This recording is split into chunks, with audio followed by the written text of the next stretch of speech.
शेख हसीना तकरीबन 21 बरस बांग्लादेश की वजीर आजम रह चुकी हैं। शेख हसीना की हुकूमत का खात्मा इंडिया के लिए वैसा ही दचका है जैसा अमेरिका के लिए अफगानिस्तान साबित हुआ। इंडिया के लिए खित्ते में सबसे बड़ा खतरा चीन का है। बांग्लादेश में तकरीबन 300 हुकूमत मुखालिफ मुजाहिरीन की हिलाकत और वसी पैमाने पर अवामी मुजाहिमत के बाद वज़ीर आज़म शेख हसीना को अपने ओहदे से मुस्तफ़ी होकर मुल्क से फ़रार होना पड़ा। ओहदे से मुस्तफ़ी होकर मुल्क से फ़रार होने के बाद वही हुआ जिसकी तवक्को थी। वो ढाका से एक फ़ौजी हेलीकॉप्टर के ज़रिए इंडिया के शहर अगरतला पहुंची और फिर एक फ़ौजी तैयारे के ज़रिए दिल्ली के नवाह में इंडियन फ़िज़ाइया के बैंडन फ़िज़ाई अड्डे पर उतरी। अभी ये वाज़ेह नहीं है कि वो इंडिया में मुस्तकिल तौर पर क़याम करेंगी या कुछ दिनों के बाद किसी और मुल्क चली जाएंगी। बाज़ ख़बरों के मुताबिक ढाका की इंतहाई कशीदा और मुश्तिल सूरत हाल के पेश नज़र उन्होंने बरतानिया में पनाह लेने का फ़ैसला किया है, लेकिन अभी तक इसकी तस्दीक नहीं हो सकी। ताहम बांग्लादेश की मौजूदा हालात के पेश नज़र इंडियन इस्टेब्लिशमेंट यही चाहेगी कि वो किसी और मुल्क में पनाह ले ले।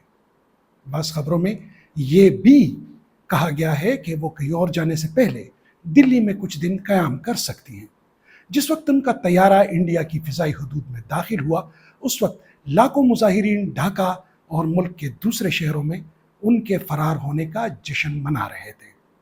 मुल्क का नज़्म नस्क फ़ौज ने अपनी कमांड में ले लिया है और मुसल्लह अफ़वाज के सरबराह जनरल वक़ारुज़्ज़मान सभी सियासी जमातों के साथ एक अबूरी हुकूमत कायम करने के लिए बातचीत कर रहे हैं। दिल्ली में शेख हसीना के पहुंचने के बाद वज़ीर आज़म नरेंद्र मोदी की रिहाइशगाह पर बांग्लादेश की सूरत हाल पर एक अहम मीटिंग मुनक़द हुई है, जिसमें इंडिया के वज़ीर ख़ारिजा, वज़ीर दिफ़ा, वज़ीर दाखिला, वज़ीर ख़ज़ाना और कौमी सलामती के मशीर शरीक हुए।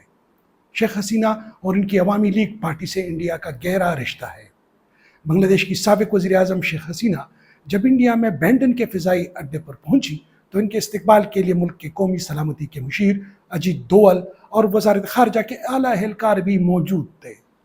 इंडिया शेख हसीना का सबसे करीबी इत्तेहादी है और 1971 में बांग्लादेश के वजूद में आने के बाद से ही अवामी लीग पार्टी को इंडिया की मुकम्मल हिमायत हासिल रही है।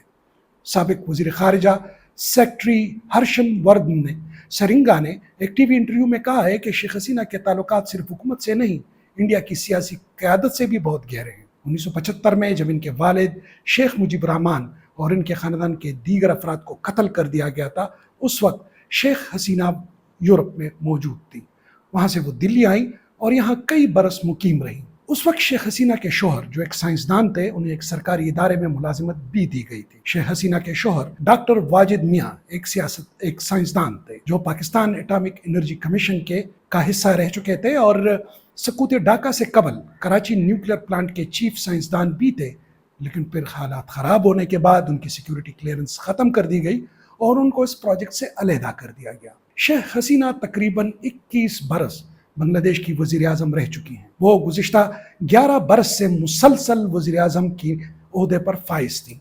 मोदी हुकूमत के क़याम के बाद उन्होंने इंडिया से पानी की तकसीम का समझौता किया, नए नए तजारती रास्ते खोले, बंगला इनक्लेव के तबादले और अमन मुआहिदा किया।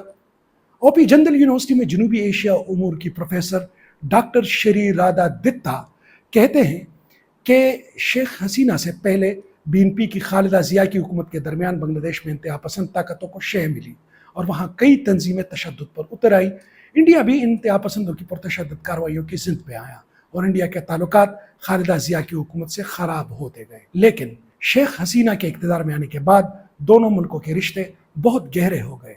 शेख हसीना की हुकूमत का खात्मा इंडिया के लिए वैसा ही दचका है जैसा अमेरिका के लिए अफगानिस्तान साबित हुआ। बांग्लादेश के माहिर इक़्तिसादियात मोहम्मद यूनुस ने 2 रोज़ कबल इंडियन मीडिया को दिए गए एक इंटरव्यू में बांग्लादेश में होने वाले एहतजाजी मुजाहिरों पर इंडिया की खामोशी पर दबे लफ्ज़ों में तनकीद करते हुए कहा था, बांग्लादेश की 2/3 आबादी नौजवानों पर मुश्तमिल है और मुल्क में जमहूरी आज़ादी के खात्मे के सबब ये 2/3 नौजवान कभी वोट नहीं डाल सके। बांग्लादेश में जो बेचैनी फैल रही है, इसका असर इंडिया पर भी पड़ेगा। कोलकाता में मुकीम सियासी तजियाकार सुबजीत बागची कहते हैं कि इंडिया की खारजा पॉलिसी की सबसे बड़ी गलती ये रही कि इसने बांग्लादेश में अपना सारा दाव शेख हसीना और इनकी पार्टी अवामी लीग पर लगा दिया था।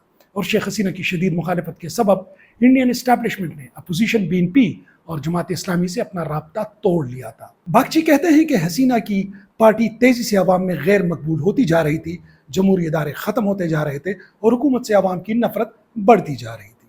چونکہ انڈیا شیخ حسینہ کا سب سے بڑا حمایتی تھا، اس لیے وہاں کی عوام انڈیا سے بھی اتنی ہی نفرت کرنے لگی۔ وہ کہتے ہیں کہ یہی نہیں، انڈیا، امریکہ، برطانیہ اور یورپی دنیا کو یہ باور کرواتا رہا کہ اگر عوامی لیگ ہار گئی تو بنگلہ دیش انتہا پسندوں کے قبضے میں چلا جائے گا۔ انڈیا کو یہ اندازہ ہی نہیں تھا کہ شیخ حسینہ کی عمرانہ حکومت سے عوامی نفرت اس حد تک پہنچ جائے گی کہ انہیں اقتدار چھوڑ کر ملک سے فرار ہونا پڑ سکتا ہے۔ یہ انڈیا کے لیے ویسا ہی بڑا دھچکا ہے جیسا امریکیوں کے لیے افغانستان ثابت ہوا۔ انڈیا کا اگلا قدم کیا ہوگا؟ بنگلہ دیش میں اب ایک عبوری حکومت کے قیام کی کوششیں تیز ہو رہی ہیں۔ عوام کی شدید مخالفت کے سبب عوامی لیگ کو اس نئی حکومت میں شامل کیا جائے یا نہیں، اس بارے میں فی الوقت کچھ نہیں کہا جا سکتا۔ سبجیت باگچی کا خیال ہے کہ انڈیا اب BNP اور جماعت اسلامی کے رہنماؤں سے بھی بات چیت شروع کرے گا۔ وہ کہتے ہیں انڈیا اب افغانستان کی طالبان حکومت سے بھی بات چیت کر رہا ہے، تو پھر BNP اور جماعت اسلامی سے تعلقات بنانے میں کیا مشکل ہے؟ انڈیا کے لیے خطے میں سب سے بڑا خطرہ چین کا ہے۔ چین نے پچھلے چند برسوں میں جنوبی ایشیا میں بہت گہرا اثر رسوخ قائم کر لیا ہے۔ سبجیت باگچی کا کہنا ہے کہ چین اور امریکہ بحر ہند میں غلبہ حاصل کرنے کی دوڑ میں ہیں۔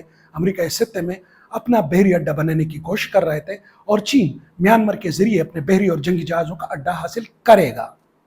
وہ کہتے ہیں کہ انڈیا شیخ حسینہ کی مدد سے چین کا توڑ حاصل کرنے کی کوشش میں تھا۔ شیخ حسینہ کے جانے کے بعد اس ضمن میں انڈیا کی تشویش اور بڑھ جائے گی۔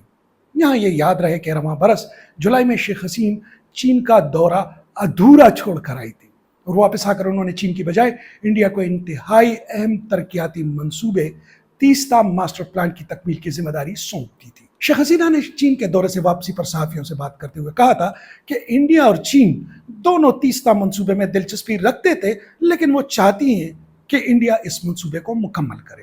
بظاہر انڈیا اس وقت بہت سنبھل کر چل رہا ہے۔ ڈھاکہ میں کئی دن سے جاری مظاہروں اور ہلاکتوں کو واقعات سے لے کر شیخ حسینہ کی حکومت کے خاتمے اور ان کے انڈیا پہنچنے کے بعد بھی حکومت کی طرف سے ابھی تک ایک بھی بیان جاری نہیں کیا گیا، اور یہی وہ بنیادی نقطہ ہے جہاں پر ہندوستان ہمیشہ مار کھا لیتا ہے۔